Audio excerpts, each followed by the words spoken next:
another brief statement? I suppose you could. Brief. Why, thank you. Roll them, John. Pardon me?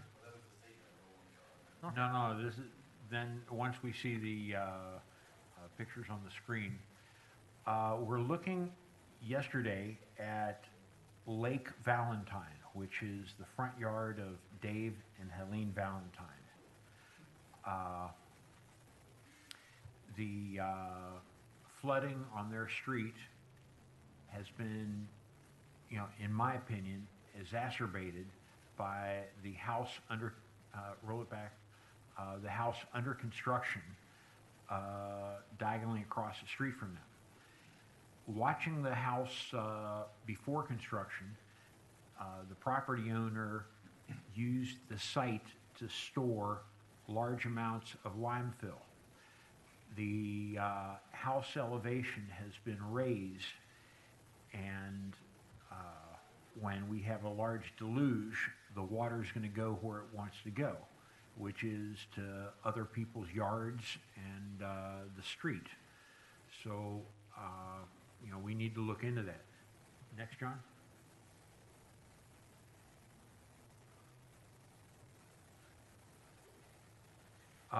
This is the backyard of George and Sylvia Luzaraga, who live on the southern end of 64th Court at Manor Lane. The neighbor just to the east of them has filled in most of his backyard with compacted lime rock and astroturf. And George and Sylvia have never had a flood in their backyard since they've been living there. The ground is percolated well, but it wasn't enough to take the wash that came from the neighbor's house. This is 7540 Southwest 64th Court. The neighbor has built a rather large house. This is the backyard of the neighbor to the north. Her name is Arlene Ferris. She was very, sorry that the neighbor who built 7540 built the backyard higher than her backyard, and subsequently the water, for the first time ever, came onto her property and ponded. So this is something also that building and zoning needs to look at. Thank you for the brief speech. Thank you. Mr. Manager, is it my understanding that the Florida Building Code has been changed to require a foot of additional freeboard over the past? Is that accurate? I don't know if it has. I know they're reviewing it, but I don't know if they have. But it's certainly the trend that things are going. If they haven't done it, they eventually will. And you're going to be seeing impacts, as the commissioner is describing, repeatedly in its state law. Mr. Mayor? Thank you. Mr. Mayor, is that an additional foot of height in finished floor elevation or of the yard? It'll be the entire parcel has to come up. This is, it's just another result of sea level rise, and this is, look at the history of Miami Beach, the recent history of Miami Beach. There's no way out. You can put Band-Aids all over the place, and then you've got Band-Aids all over the place. But the way out is, what these folks are here for tonight, and that's to do something about what's going on globally with energy and air pollution, et cetera. But in terms of physical response to the global issue, it's Band-Aids on massive cuts.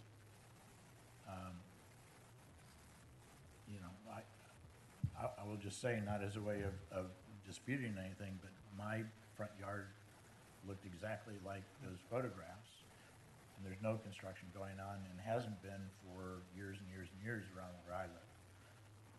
It was a big rain event. And I'll say my backyard pond actually went over the edges of the banks which is it's only done in hurricanes previously. You know, it went down ultimately in the grotto, but we had 3 inches of rain in an hour, and And remember, I mean, this is, you know, here's the city manager saying this. The global warming situation makes all events more and more drastic.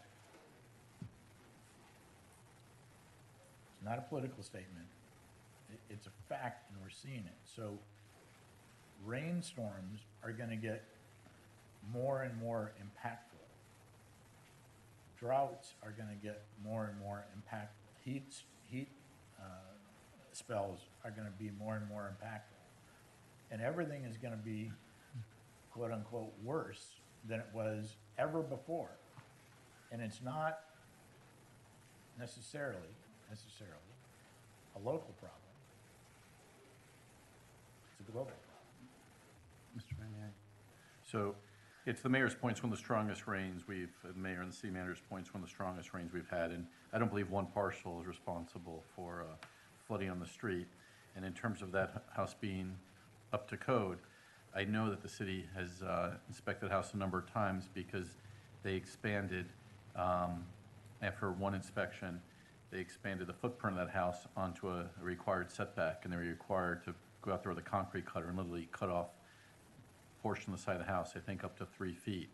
The other thing I'll say is you can't have everything. It's a function of being proactive in terms of rising sea level, and a lot of people are building their homes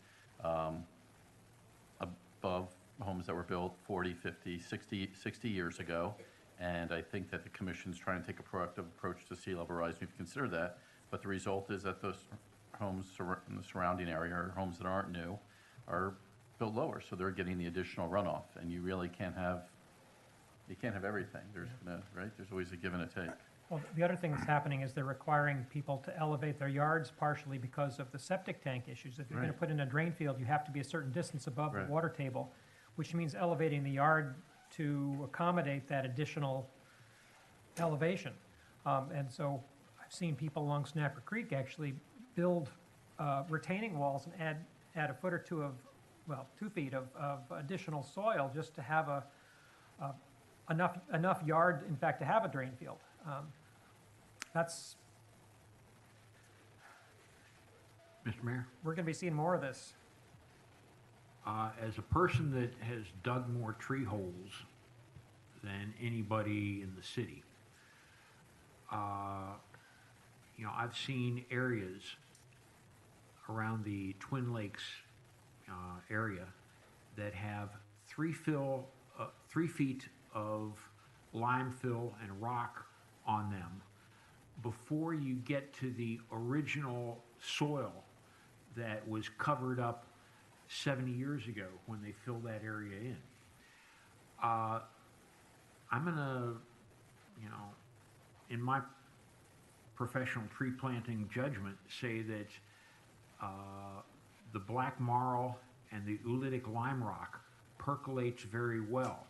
And if you put compacted lime rock on top of that, it will not percolate again. So if the people are required to raise their yard up 1 foot, would raise it up with a soil mixture that percolates, then I'm going to judge that we'd have a whole lot less flooding. You're probably right insofar as the water will come through it quicker. Let me just jump in. We have a code that when you build a house, you must retain the water on the property. That's our code. So now we're saying, well, sea level this and sea level that. Then let's revisit the code and say, well, now if I build my house higher than the house next to me, I'm okay. I think that's what I'm hearing, and I don't think that is okay. So our code, and you have to retain the water on your property. Well, I think if I understand right, you have to retain the water up to a certain amount of rainfall over a certain amount of time. And You have, by state law, you have to retain the first inch of rainfall on your property. The issue that's going on with this, in this particular location on 64th Court, is the house is not finished yet, the landscaping's not done yet. And whether, when they put the sod in, which is gonna be something that acts like a sponge, if that's gonna be enough, we don't know yet.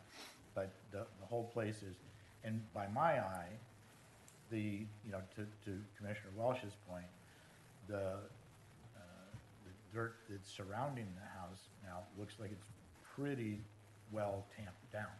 So, yeah, I think something's gonna have to happen so that they can meet the state law of 1 inch, the first inch retention.